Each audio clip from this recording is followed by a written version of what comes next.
I got the old Hobart fired up today. We've been cutting some box tubing, getting ready to make some stands for some AC units.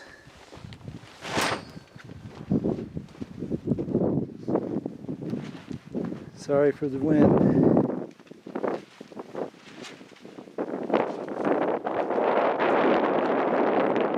Two angle, inch and a half angle, some more box tubing.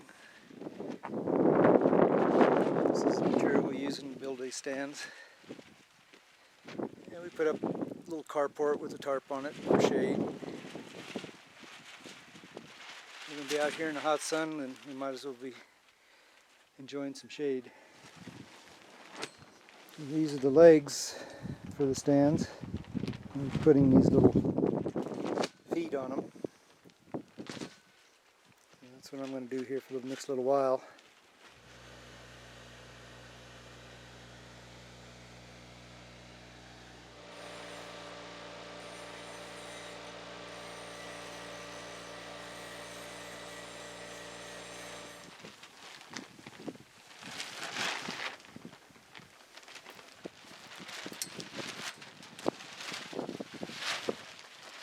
I don't know if anybody can figure out exactly what's wrong here.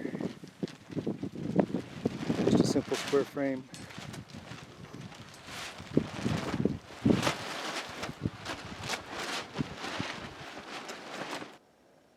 I disassembled this piece that I started yesterday. I repositioned our skid here and leveled it, jacked it up a little bit, make it a little easier to work off of.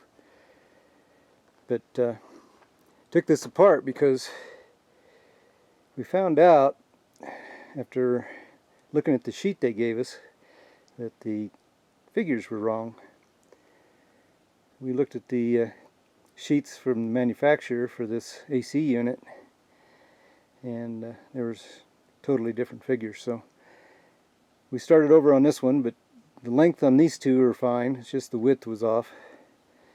And thank goodness I hadn't started on the others yet. All the legs that I built the other day, they work out fine.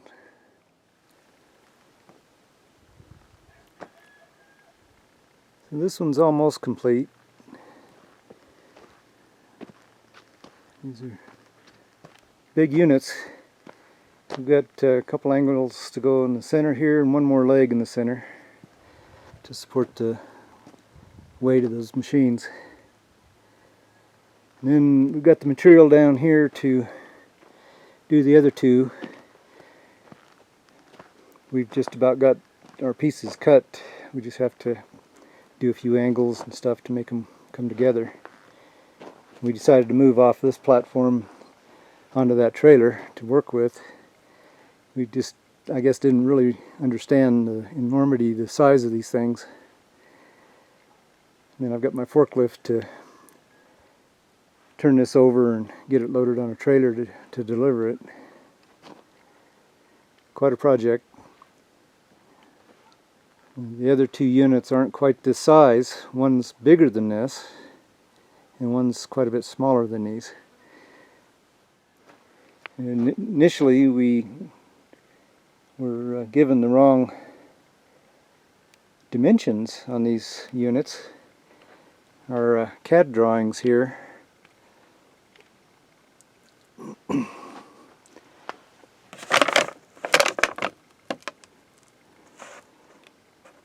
the engineer forgot to turn the page and look at the overall dimensions on the units. So our drawings were a little bit wacky. Good thing we found that out on the first one before we got too far along.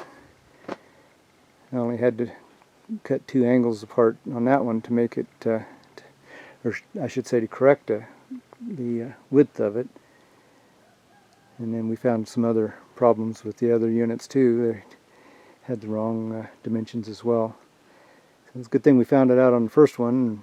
It was a good thing, really a good thing, that we didn't have it any more together than it was, because it would have taken us a lot longer to cut these apart and correct it had we not found that on the get-go. This is one complete stand.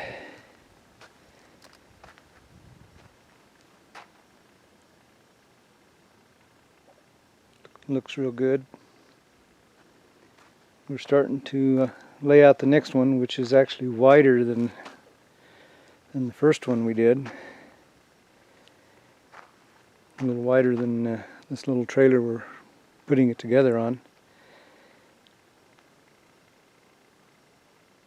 And then the third one we're going to do is smaller, so it's quite a bit smaller than these two. And tomorrow morning I'm going to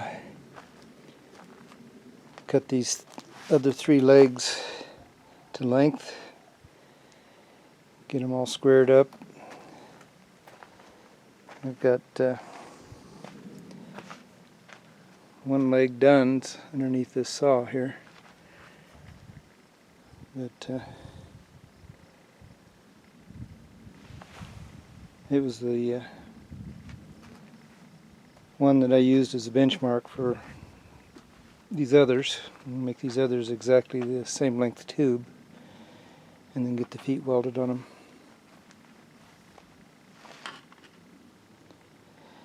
And this one we're laying out here on the trailer will have 5 legs like the other one over there.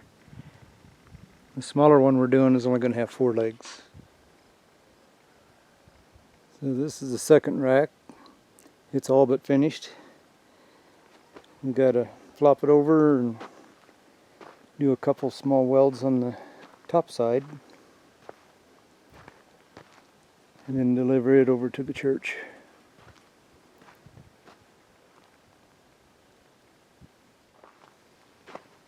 The materials we have left are what we need to do the third stand. It's the smallest one. This is the third rack we're building and the last one. So today I'm going to try to square up the legs, get some braces on them, get it painted, get it delivered to the church.